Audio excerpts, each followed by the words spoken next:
Hi, this is Coach Raquel. I was going to say, hey. That is the that is how my co-host for Finding Happy, Keith, the entrepreneur, he's one of those angels that was placed in my life. More recently by God. And sometimes I call him, and when he answers the phone, he says, hey. And it makes me feel so special because I feel as though, he's happy for my call.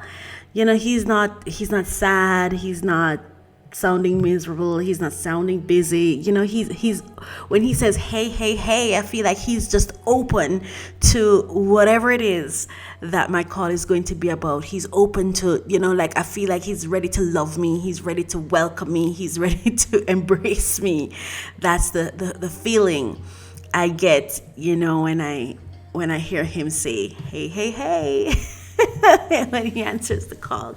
Keith, wherever you are, if you're hearing this, may God bless you. You are so lovely. You are such a gem in my life, and I'm so grateful, so entirely grateful that I got the chance, the opportunity to not just meet you, but to enjoy your presence in my life, to enjoy working with you, to enjoy doing amazing things with you, to enjoy our wonderful conversations on Finding Happy. And if any one of you listening right now want to listen to Finding Happy, comes on Yumi Radio. That's yumiradio.com every Thursday at 10 a.m. And we have just such powerful, transforming conversations. When I'm done with when we're finished every session, I just feel revived and replenished.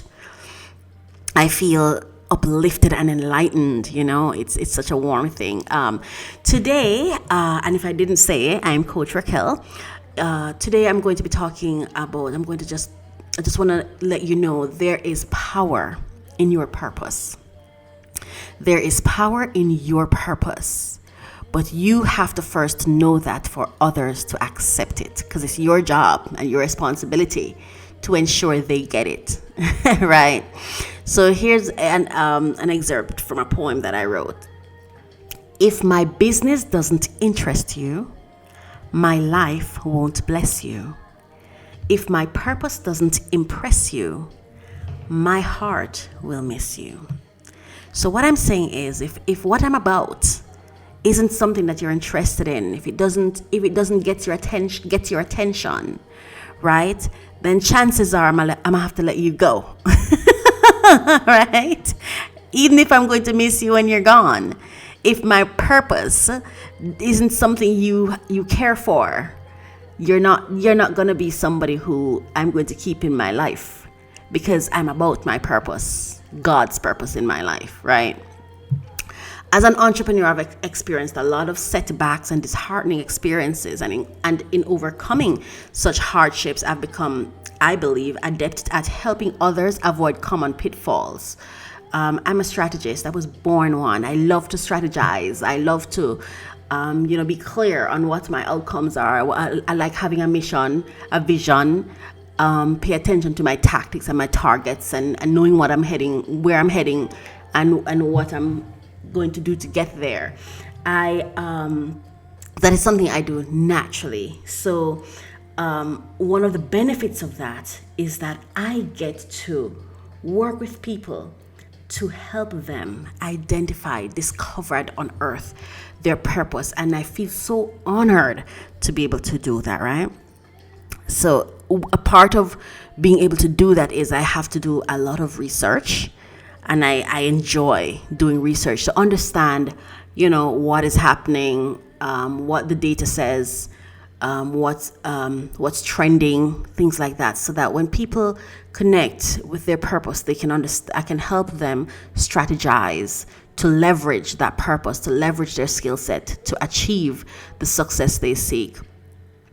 As I was diving into my Google Think data, one day I ran across a video. And if you'd like to see this video, you can go to mycoachministry.com and click on my blog, and you can go to the one that says there's power in your purpose, and you'll see the video at the end of it.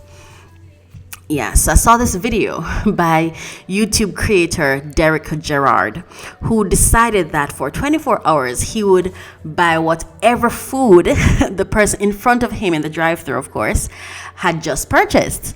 And I thought to myself, oh my goodness, seriously. I know, well, my stomach, I don't know that I could take that kind of risk with my stomach. For me, that's a scary thought.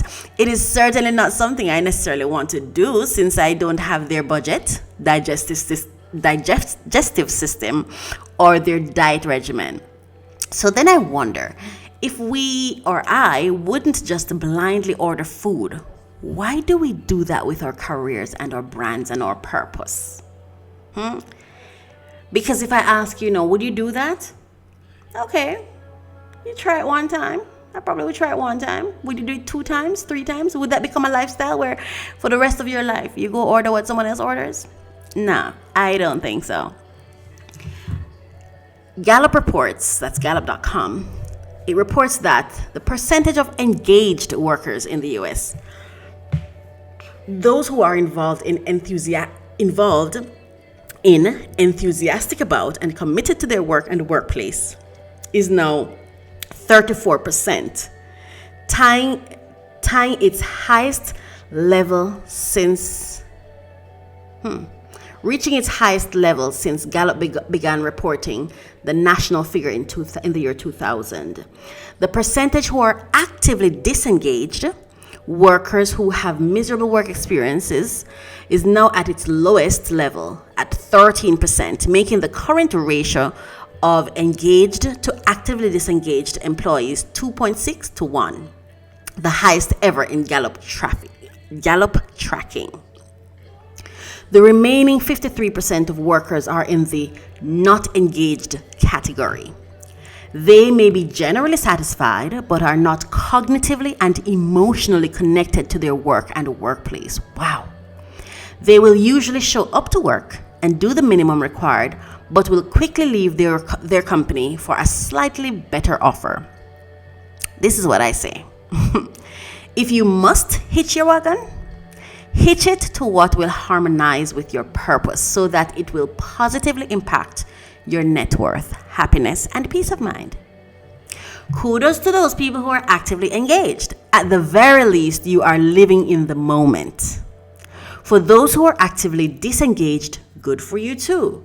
At the very least, you know this is not where you want to be. However, if you fall in the category of just disengaged, I think this is simply the worst place to be. It is like being on autopilot with your life. With 66% of people disengaged in their work, more of us are ordering what other people are consuming, more than we know. And that does not just go for food. Yeah, it's something to think about, I think, at the very least, right? If my business doesn't interest you, my life won't bless you.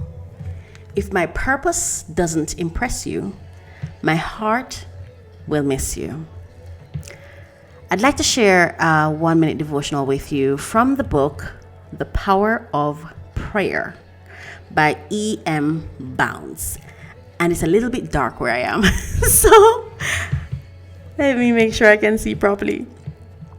So the title is Successful Persistence.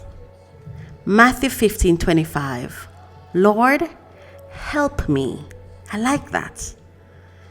Sometimes that's all we need to say. Lord, help me. Help me.